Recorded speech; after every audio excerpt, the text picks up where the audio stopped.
এখন আমরা তো কেউ বলি না যে আল্লাহ এক না। এখনো পর্যন্ত কোন মুসলমানকে বলতে শুনছেন যে আল্লাহ একজন না আল্লাহ দুইজন? কেউ কি কথা বলে? তো আল্লাহ এই কথা বলার দরকার কি? আমরা তো সবাই জানি এবং মানি। দেখেন আমাদের জানার বিষয়টা এমন হয় যে একটা বিষয় আমরা জানি কিন্তু মানার ক্ষেত্রে ভিন্নতা করি। কি কইরা? আল্লাহ এক, এর অর্থ কি? এক নাম্বার কথা, সর্বশেষ যে কথাটা বলছেন যে আমি আল্লাহর সমকক্ষ কেউ না, এই দুইটা বিষয় একসাথে করি। আল্লাহ এক, সর্বশেষ কথা হলো আল্লাহর সমকক্ষ কেউ নাই। এখন দেখেন একদম সহজ বিষয় যেটা আমরা বুঝি ওইটাই বলতেছি।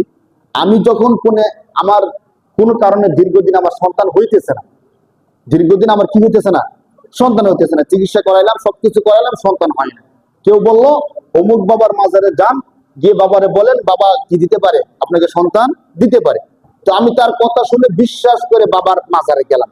মাজারে গিয়ে বললাম যে বাবা আমার তো দীর্ঘদিন ধরে সন্তান হয় না, আপনার দরবারে আমি একটা গরু মান্নত করলাম, একটা গরু দেবো, আপনি আমার একটা কি দেন, সন্তান দেন। এমন আমাদের দেশে করে কি করে না বলেন? নাকি এমনি কথাটা বলা হইলো? কেউ না কেউ করে, যারা বুঝে না তারা করে। এখন আমরা ওই যে সূরার সাথে এটা মিলাই, আল্লাহ বলছেন আমি আল্লাহর সমকক্ষ কেউ নাই। আমরাও স্বীকার করি আল্লাহর সমকক্ষ কেউ। আমরা যদি কাউকে জিজ্ঞেস করি বলেন তো আল্লাহ শক্তি বেশি না বাবার শক্তি বেশি, সে কি বলবে? আল্লাহর শক্তি বেশি। আল্লাহর বাবা কি আল্লাহর সমান সমান? বলবো অসম্ভব, বাবা আল্লাহর সমান কখনো হতে পারে না। এটা আমরা কথায় বললাম, কাজটা করি কি দেখেন। মূলত সন্তান দেওয়ার দায়িত্ব কার? একটু বলি, আমরা সন্তান দেওয়ার দায়িত্ব কার? কোরআন শরীফের 25 নম্বর পারা স্বয়ং আল্লাহ বলতেছেন ইয়াহাবু লিমান ইয়াশাউ ইনাসা ওয়া ইয়াহাবু লিমান ইয়াশাউ যুকুর আও ইউযাব্বিদুহুম যুকরানা ওয়া ইনাসা ওয়া ইয়াজআলু মান ইয়াশাউ আকিমা। আল্লাহ বলেন বান্দা আমি যাকে চাই তাকে ছেলে সন্তান দেই, যাকে চাই তাকে মেয়ে দেই, যাকে চাই তাকে ছেলেও দেই মেয়েও দেই, আর যাকে চাই তাকে ছেলেও দেই না মেয়েও দেই না, যাকে চাই তাকে আমি নিঃসন্তান করে দেয়। এই কথা বলছেন কে? এই যে কোরআন শরীফের আয়াতটা পড়লাম। এখন আল্লাহ বলতেছেন সন্তান আমি আল্লাহ দেই। সন্তান কে দেয় ভাই? আমিও মেনে নিলাম সন্তান কে দেয়? আল্লাহ দেয়।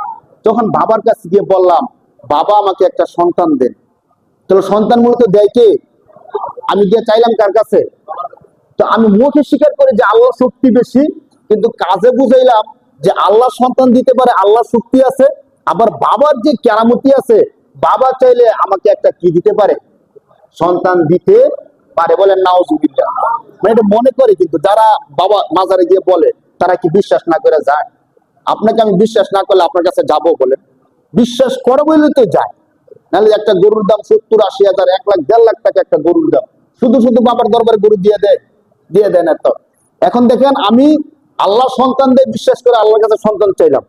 আবার যে ব্যক্তি বাবার কাছে গিয়ে বললো যে বাবা আমাকে একটা সন্তান দেন, বাবাকে সেজদা দিল, আমি আল্লাহকে বিশ্বাস করে কাকে সেজদা দিলাম? আল্লাহকে সেজদা দিলাম। আমার যে ভাইটা না বুঝা বাবার কাছে সন্তান চাইলো, বাবাকে সেজদা দিল, তাহলে আল্লাহর সাথে সাথে সমকক্ষ তাকে করলো কি করলো না বলেন? মুখে মুখে না করলেও কাজের দ্বারা করছে কিনা বলেন? তাহলে কি কাজটা দিল বলেন? মুখে বললাম যে আল্লাহর ক্ষমতা বেশি, সেজদা দেওয়া যাবে কাকে? একমাত্র আল্লাহকে। কিন্তু কাজে গিয়ে কার কাছে সন্তান চাইলাম? যদি এই বাড়িতে একটু স্মৃতিশক্তি কাজে লাগাইতো যে আমি যার কাছে সন্তান চাইতেছি, সন্তান তো একটা রূহ, জীবন। সন্তান কি একটা জীবন না, রূহ না? আরে সে যদি আমাকে একটা সন্তান দিতেই পারতো, তাহলে তো সে তার নিজের মৃত্যুটা আটকাই দিত। কি বলেন? মানে সে যদি একটা সন্তান দেওয়ার ক্ষমতা রাখতো, যে বাবা কবরের মধ্যে আছে, জীবিত বাবার কাছে তো চাই না সাধারণত, যারা কবরে মাজারে আছে তাদের কাছে চাই। এখন ওই মৃত মাজারের মধ্যে যে বাবা আছে, ওই বাবা যদি আমাকে সন্তানই দিতে পারতো, তাহলে তার যে মৃত্যুটা সে আটকে ফেলতে পারতো।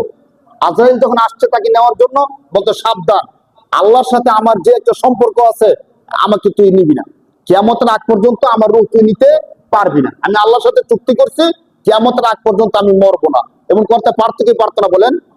যে ব্যক্তি নিজের রূহটা আটকাইতে পারলো না, যে নিজের মৃত্যুটা ঠেকাইতে পারলো না, ওই ব্যক্তি আমাকে সন্তানটা কি করে দেয় বলেন?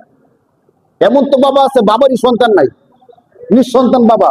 আপনি আমাদের দেশে যতগুলো মাজার আছে, মাজার গুলোর মধ্যে যাদের নাম দেওয়া আছে, ল্যাংটা বাবা, শাহলি বাবা, কেরামতি বাবা, এই বাবাদের লিস্টি করেন, দেখেন তাদের সন্তান কয়জন আছে।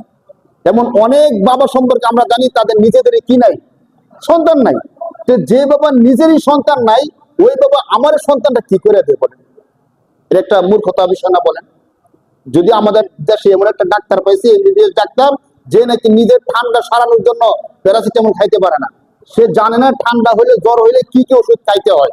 তার কাছে গিয়ে কোনো ধরেন বড় কোনো রোগী তার কাছে যাবে, বলে সে তার ঠান্ডা হলে সে নিজে সারাইতে পারে না, তার কাছে আমি ক্যান্সারের রোগী, তার কাছে গিয়ে বসে রয়েছি। আমরা তো এমনই করতেছি। সে নিজের মৃত্যু ঠেকাইতে পারলো না, নিজে একটা সন্তান জন্ম দিতে পারলো না, এখন তার মাজারে গিয়ে আমরা গরু মান্যত করি, বাবা আমার একটা কি দেন, সন্তান দেন। কিন্তু এই সূরা আমাদেরকে শিখাইতেছেন আল্লাহ এক। আল্লাহ কি?